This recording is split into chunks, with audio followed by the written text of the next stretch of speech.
আসসালামু আলাইকুম ওয়া রাহমাতুল্লাহি ওয়া বারাকাতুহু। সম্মানিত প্রিয় ভিউয়ার্স, আজকে সরাসরি আপনাদেরকে আমি হযরত ওয়াইস কুরুনী রহমতুল্লাহির রওজা মুবারক আমি দেখানোর জন্য চলে এসেছি। ওমানের সালালা থেকে একটি পাহাড়ের উপরেই দেখতেছেন, একটু সামনে গেলে আপনারা দেখতে পারবেন সরাসরি হযরত ওয়াইস কুরুনী রহমতুল্লাহির রওজা মুবারক। তো প্রিয় বন্ধুরা, আমি আপনাদের সঙ্গে আছি, আমি শফিক মিয়া। অবশ্যই আপনারা আমার সাথে থাকবেন এবং সহযোগিতা করবেন। আজকের এই লাইভটি আপনারা সকল আপনাদের বন্ধুবান্ধব যারা আছেন সবাইকে দেখার সুযোগ করে দিবেন, শেয়ার করে। এটাই আমার অনুরোধ থাকলো। আপনারা দেখতেছেন আমি এই পাহাড়ের উপরে উঠেছি। আপনারা দেখতে পারতেছেন আমি এই সামনে, একটু সামনে গেলেই হযরত ওয়াইস কুরুনী রহমতুল্লাহির রওজাই দেখতেছেন। মাশাআল্লাহ, আমি এখানে আসলাম দীর্ঘদিন ধরে, এই আইডিতে আমি লাইভ করি নাই বা এখানে আসি নাই, আজকে চলে আসলাম।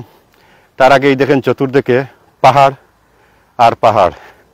তো হযরত ওয়াইস কুরুনী রহমতুল্লাহি আসলে আপনারা জানেন নবীজির আশিক ছিলেন, নবীজির প্রিয় একজন মায়ার মানুষ ছিলেন হযরত ওয়াইস কুরুনী রহমতুল্লাহি। আপনারা যারা আজকের এই লাইভটি দেখতেছেন সরাসরি, আমি আশা করি আপনাদের সকল মুমিন মুসলমান মানুষ বলতে যারাই আছেন, যে কোনো ধর্মের বলেন, সবারই দেখার একটা ইচ্ছা থাকে। তো আমি আশা করি আপনারা আপনাদের ফ্রেন্ড লিস্টে যারা আছেন সবাইকে দেখার সুযোগ করে দিবেন, কারণ এই জায়গাগুলায় সচরাচর আসলে সবাই কিন্তু আসতে পারবেন না। যারা এখানে আছেন হয়তো তারা দেখতে পারবেন, আর যারা এখানে নয়, সারা পৃথিবীতে ছড়িয়ে আছেন, এই জায়গাটা দেখার ইচ্ছা কিন্তু সবার আছে। এই দেখতেছেন, এই যে গড়টি দেখতেছেন, একদম সাধারণভাবে ওয়াইস কুরুনী রহমতুল্লাহির রওজা। আমি একদম নিকটবর্তী চলে আসলাম। তো আসলে আমি পাহাড়ের উপরে উঠতেছি, তাই আমার আসলে নিঃশ্বাস নিতে একটু সমস্যা হচ্ছে। আপনারা জানেন, যদি কেউ একটি পাহাড়ের উপরে উঠার চেষ্টা করে তাহলে তার নিঃশ্বাস নেওয়া এক কষ্ট। এই দেখতেছেন আল্লাহর প্রিয় বান্দা, যিনি আপনারা জানেন, আমিও শুনছি ছোটবেলায় অনেক ওয়াজ শুনেছি বৈরবী হুজুরের থেকে, বড় বড় হুজুরদের কাছ থেকে ওয়াজ শুনেছি। এই দেখেছেন হযরত ওয়াইস আল কারনী রহমতুল্লাহির রওজা। তো প্রিয় বন্ধুরা, আসলে উনি নবীজির আশিক ছিলেন, আপনারা সবাই জানেন। নবীজির জুব্বা মুবারক হাদিয়া পেয়েছিলেন সেই হযরত ওয়াইস কুরুনী। আসলে আমার প্রিয় নবীজি নিজেই বলেছেন যে ওয়াইস কুরুনীর দোয়া কবুল হয়। এটা বাস্তব। আমিও আসলে এখানে এসে আমি আসলে 2022-এ আমি খুব একটা বিপদগ্রস্ত ছিলাম। এখানে আমি আসি, আল্লাহর কাছে দোয়া করি, উনার উসিল্লায় আল্লাহ যেন আমাকে কামিয়াবি করেন, আমার বিপদটা মুক্ত করে দেন। তাই আমি এখান থেকে যখন বের হয়েছি 10 থেকে 12 মিনিটের ভিতরে আল্লাহ পাক রব্বুল আলামিন আমার মনে হয় আমার দোয়া কবুল করেছিলেন। তো ওয়াইস কুরুনীর রওজা কিন্তু অনেকে দেখার জন্য বেকুল হয়ে আছেন। আমি বিশ্বাস করি আপনারা সবাই ওনার রওজাটা সবাইকে দেখার সুযোগ করে দিবেন। যারা লাইভে আছেন আমি সবাইকে অনুরোধ করব। তো প্রিয় বন্ধুরা, আপনারা দেখতেছেন হযরত ওয়াইস আল কারনী রহমতুল্লাহি, যিনি আমার নবীজির জন্য, আমি শুনেছি, এটা সত্য কি মিথ্যা সেটি আমি জানি না, তবে অনেক হুজুররা বলেছিলেন যে নবীজির যখন উহুদের যুদ্ধের সময় একটি দাঁত মুবারক শহীদ হয়েছিল, সেই ঘটনা শোনার সাথে সাথে আপনারা যার রওজা দেখতেছেন উনি ওয়াইস কুরুনী, উনার নিজের হাতে উনার 32টা দাঁত উনি নিজেই শহীদ করেছিলেন। তো আসলে সেই ওয়াইস কুরুনী, যিনি আমার নবীজির পাগল ছিলেন, নবীর জন্য আশিক ছিলেন, নবীর জন্য যদি পাগল না হতেন, নবীর জন্য যদি আশিক না হতেন, তাহলে এ ধরনের কাজ আসলে উনি করতে পারতেন না। এমন একজন ব্যক্তি উনি, যিনি আমার নবীর জন্য জীবন দিতেও প্রস্তুত ছিলেন। তো এই সেই ব্যক্তি যার রৌজা আপনারা দেখতেছেন। আমি আসলে উনার রৌজাটাই দেখে যতবার দেখি আমি হতভম্ব হয়ে যাই যে এত বড় একজন ব্যক্তি, উনার রৌজা যে আসলে এত অবহেলিতভাবে আছে। আমি এর আগে কিন্তু এখানে লাইভ করেছিলাম, আপনারা জানেন, কোনো ছাউনি ছিল না। আমি বাংলাদেশ থেকে যখন আসলাম, বাংলাদেশে যাওয়ার আগেই দেখতেছেন এখানে কোনো ছাউনি ছিল না। আমি বাংলাদেশ থেকে আসার পর দেখতে পারলাম যে এখানে ছাউনি কেবাহারা দিয়েছে। তবে আমি শুনেছি একজন পাকিস্তানি ভাই এখানে ছাউনি দিয়েছেন। তো আল্লাহ পাক রব্বুল আলামিন যেন উনার মনের আশা বা উনার নেক আশা যেন আল্লাহ পাক রব্বুল আলামিন কবুল করেন এবং উনার রুজির মধ্যে যেন আল্লাহ পাক রব্বুল আলামিন বরকত দান করেন। তো প্রিয় বন্ধুরা, আমি আসাবউদ্দিন ভাইকে দেখতে পারতেছি আমার লাইভে। আসাবউদ্দিন ভাই, অসংখ্য ধন্যবাদ আপনাকে। যারা আপনারা কমেন্টে আছেন, আমার লাইভে আছেন, অবশ্যই কমেন্ট করেন। কমেন্ট করলে আমি দেখতে পারবো আপনারা কারা কারা আছেন। আর আমি আশা করতেছি আপনারা সবাই লাইভটি এই মুহূর্তে শেয়ার করবেন, কারণ আপনাদের মাধ্যমে যেন সারা পৃথিবীর মানুষ এই লাইভটা দেখতে পারেন। অনেক মুমিন মুসলমান ভাই বোন অনেক দেশ থেকে অনেক মানুষে দেখতে পারবেন আপনাদের মাধ্যমে। আর আপনারা জানেন যে এত বড় একজন ব্যক্তি উনি, ওনার রোজাটা দেখার আসলে সবারই একটা মনের মধ্যে আশা থাকে, আকাঙ্ক্ষা থাকে। সেই আশা আপনারা পূরণ করবেন। আর আমি আসলে দেখতে পারতেছি একটি কমেন্ট করেছেন আসাবউদ্দিন ভাই, অসংখ্য ধন্যবাদ আপনাকে। আপনারা যারা আছেন লাইভে, আমি আসলে আপনাদেরকে দেখতে পারতেছি, কিন্তু আপনাদের নামগুলা দেখতে পারতেছি না, কারণ আপনারা কোনো কমেন্ট করতেছেন না। আর এই দেখতেছেন হযরত ওয়াইস আল কারনী রহমতুল্লাহি এখানে চিরনিদ্রায় শুয়ে আছেন। আপনারা সাথে থাকেন, আমি আরেকটি জিনিস আপনাদেরকে দেখাই। এই দেখেন, এখানে যারা জিয়ারতে আসেন, এই যে জায়গাটি দেখতেছেন, এই জায়গাতে আসলে নফল 2 রাকাত নামাজ কিন্তু এখানে সবাই আদায় করেন। কারণ এখানে আসার পরে যারা দোয়া দুরুদ করেন, এখানে বসেই 2 রাকাত নামাজ কিন্তু সবাই আদায় করেন। তো আমি আসলে এই দেখাই আপনাদেরকে। এই দেখেন, এই সাইডে এই যে তাবুক, মানে এটা তাবুক আমরা কই, কিন্তু আসলে এটা বাংলাদেশে বা ইন্ডিয়াতে আসলে আপনারা বলেন ইট, এখানে তাবুক বলা হয়। শুধুমাত্র এই তাবুক দিয়ে রাউন্ড করা হয়েছে, হাউসটা বানানো হয়েছে।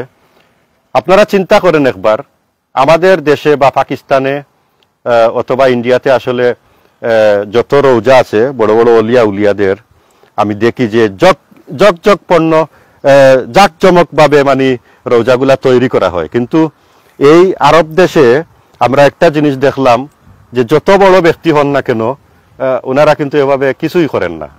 আর এই যে কাজগুলা আসলে আমার যতটুকু জানা মতে, এই কাজগুলা কিন্তু আসলে আপনার আমার মতো প্রবাসী যারা আছেন, সাধারণ মানুষ আবেগের কারণে কিছু পুণ্য পাওয়ার জন্য এই কাজগুলা করে থাকেন। তো এইগুলা নিশ্চয়ই আমাদের বাংলাদেশি অথবা পাকিস্তানি অথবা ইন্ডিয়ানি কোনো ভাইয়ে এই কাজগুলা করেছেন একদম সাধারণভাবে। আমি আমার জানা মতে, আপনারা দেখেছেন আমি এই আইডিতে আমার আইয়ুব নবীর ভিডিও কিন্তু আমি দিয়েছি। আসলে আইয়ুব নবীর রৌজাটি আসলে একটু সুন্দর করে গুছানো আছে। আর এই যে রহিমা বিবির, এটিও রহিমা বিবির মাজারটাও গুছানো আছে, অথবা ইমরান নবীর রৌজাটাও গুছানো আছে খুব সুন্দর। ইউনুস নবীর রৌজাটিও সুন্দর আছে। কিন্তু আপনারা জানেন যে নবীর জন্য যিনি আশিক ছিলেন, নবীর জন্য যিনি দাঁত মুবারক শহীদ করেছিলেন, তারপর নবীর জুব্বা মুবারক হাদিয়া পেয়েছেন, আমাদের প্রিয় নবী হযরত মুহাম্মদ সাল্লাল্লাহু আলাইহি ওয়াসাল্লামের জুব্বা মুবারক হাদিয়া পেয়েছিলেন এই ব্যক্তি, যার রৌজা আপনারা এই মুহূর্তে দেখতেছেন, হযরত ওয়াইস আল কারনী রহমতুল্লাহি। উনার রৌজাটা দেখে আসলে খুবই আমার কাছে আসলে খুব খারাপ লাগে, কারণ এত বড় একজন ব্যক্তি যার রৌজা এত সুন্দর হওয়ার কথা ছিল, কিন্তু সেই সৌন্দর্য আমরা দেখতে পারতেছি না। আমার প্রিয় নবীজি নিজেই বলেছেন, হযরত উমর রাদিয়াল্লাহু আনহুকে ওনার জুব্বা মুবারক দিয়ে বলেছিলেন যে, উমর, যদি কোনোদিন তুমি কারনী শহরের ওয়াইস নামে কোনো ব্যক্তিকে পাও, তাহলে তুমি আমার জুব্বা মুবারকটা হাদিয়া করো আর তুমি তোমার জন্য দোয়া চাইও। তার মানে এটি পরিষ্কার হয়ে যায় যে হযরত ওয়াইস আল কারনী রহমতুল্লাহি যখন আল্লাহর কাছে হাত উঠাইতেন, কখনো কোনোদিন খালি হাতে ফেরত দেন নাই আল্লাহ পাক রব্বুল আলামিন। সেটি আসলে সত্য, যতটুকু আমার নবীর কথা অনুযায়ী। তো যাই হোক, আসলে আমি এড করতে পারবো না, দুঃখিত। এড করলে আমার নেটওয়ার্কে প্রবলেম, লাইভে আসলে প্রবলেম হবে। আসাদুদ্দিন ভাই অসংখ্য ধন্যবাদ আপনাকে, আমি দুঃখিত আছি। তো যেবা যারা এখানে লাইভে আছেন, আমি আশা করি আপনাদের বন্ধু বান্ধবের কাছে লাইভটি আপনারা পৌঁছাইয়া দিবেন, এটি আমার আশা আপনাদের কাছে। আর আমি সবাইকে আসলে আজকে বলবো যে ইনশাআল্লাহ আমি এখানে যতবারই আসি আমি সবার জন্য এখানে দোয়া করি। যত পৃথিবীতে যত মানুষ আছেন সবার জন্য কিন্তু আমি দোয়া করি। এখানে আসলে আমি আমার জন্য, নিজের জন্য দোয়া করি, আপনাদের জন্য দোয়া করি। ইনশাআল্লাহ আমি বিশ্বাস করি যে এই জায়গায় উনাকে উসিল্লা করে যদি কেউ দোয়া করেন তাহলে আমার বিশ্বাস যে দোয়াটা কবুল হয়। আমি নিজে বুঝতে পারতেছি আমার দোয়া আমার জন্য। আমি এখানে কেঁদে কেঁদে আমি বলেছিলাম আমি 2টা বছর আনলিগেল ছিলাম এই দেশে, আমার কোনো আকামা ছিল না, কিন্তু এখান থেকে বের হওয়ার 10-15 মিনিট পরেই আমার সফলতা আমি পেয়ে গেছি আলহামদুলিল্লাহ। তাই এখানে আমি আমার বিশ্বাস নিয়ে এখানে চলে আসি। আরেকটি কথা আমি আজকে না বললে না হয়, আমার বাংলাদেশে আমি কি দেখতেছি ইদানিং কিছু দুষ্কৃতীরা অনেক মাজারে, বড় বড় মাজারে, অলিয়া উলিয়াদের মাজারে হামলা করেছেন। তবে এটার তীব্র নিন্দা আমি জানাই, কারণ কোনো মাজার ভাঙ্গার অধিকার কারো নাই। আমি এই জিনিসটা দেখে আমার খুবই খারাপ লেগেছে। কোনো মাজার কারো ভাঙ্গার কোনো অধিকার নাই, কারণ একজন অলির দরবারে যদি কেউ বিয়াদবি করে তার ফলাফল কিন্তু সে অবশ্যই ফল এটার ভুক্তভোগী হতে হবে। তাই আমি মনে করি যারা এই দুষ্কৃতির সঙ্গে জড়িত হয়ে না বুঝে এই ধরনের কাজগুলা করে থাকেন, আমি আশা করি আল্লাহ পাক রব্বুল আলামিন আপনাদেরকে হেদায়েত দান করুক, আর এই ধরনের ঘটনা থেকে আপনারা মুক্ত থাকবেন। কারণ আপনি যদি সত্যিকারে কোনো অলির মাজারে গিয়ে এই ধরনের আঘাত আনেন, হয়তো আপনার কোনো ক্ষতি হয়ে যেতে পারে। কারণ নবীজি নিজেই বলেছেন আল্লাহর অলি এই পৃথিবীতে সারা জীবন, যতদিন এই পৃথিবী থাকবে ততদিন আল্লাহর অলিদেরকে এই পৃথিবীতে পাঠাবেন। তো আল্লাহর অলিদেরকে যদি আপনারা অসম্মান করেন তাহলে অবশ্যই আপনাদের খারাপ হবে, ভালো হবে না। আর অনেকে বলবেন যে ভাই বন্ড অলিদের মাজার ভাঙলে কি হয়, তো আমরা তো জানি না কোন মানুষটা কি ছিল, তার ভিতরে কি ছিল, আমরা কিছুই জানি না। কারো কোনো দোষ যদি আমরা না দেখে মন্তব্য করি সেটাও আমাদের জন্য পাপ হবে। তো প্রিয় বন্ধুরা, আমি অনেক কিছু বলে ফেললাম। আমি আসলে লাইভটি বেশি লম্বা করব না, কারণ আমার সময়ের স্বল্পতা। আজকে আমি এসেছিলাম, তো যাই হোক আপনাদেরকে এই লাইভটি আমি দেখালাম বা এই জায়গাটি আমি দেখানোর চেষ্টা করলাম। আমি আশা করি আপনারা এই লাইভটি সবাইকে দেখার সুযোগ করে দিবেন। আমি আবারও বলতেছি, ওমানের সালালা থেকে সরাসরি আমি আপনাদেরকে আজকে হজরত ওয়াইস কুরুনি রহমতুল্লাহির রৌজাটি দেখালাম। রৌজা মুবারক আপনারা দেখলেন, অন্যদেরকেও আপনারা দেখার সুযোগ করে দিবেন। আজকে যারা এখানে কমেন্ট করেছেন, আমি দেখতেছি অনেক ভাই কমেন্ট করেছেন, আপনাদেরকে আমি অসংখ্য ধন্যবাদ জানাই। আর ইনশাল্লাহ যদি আপনারা আমার সাথে সবসময় থাকেন, যুক্ত থাকেন, তাহলে অবশ্যই আমি আরো ভালো ভালো জায়গায় যাওয়ার চেষ্টা করতেছি। ইনশাল্লাহ যাব। ওমানে অনেক কিছু আছে দেখার মতো, অনেক জায়গা আছে দেখার মতো, ইনশাল্লাহ দেখবেন। তো সবাইকে বলবো আমার আইডিটাকে ফলো করে রাখবেন, আমার সাথে থাকবেন। আজকের মতো আমি আপনাদের কাছ থেকে বিদায় নেব, আর সবার কাছে আমি দোয়া চাই, সবাই আমার জন্য দোয়া করবেন।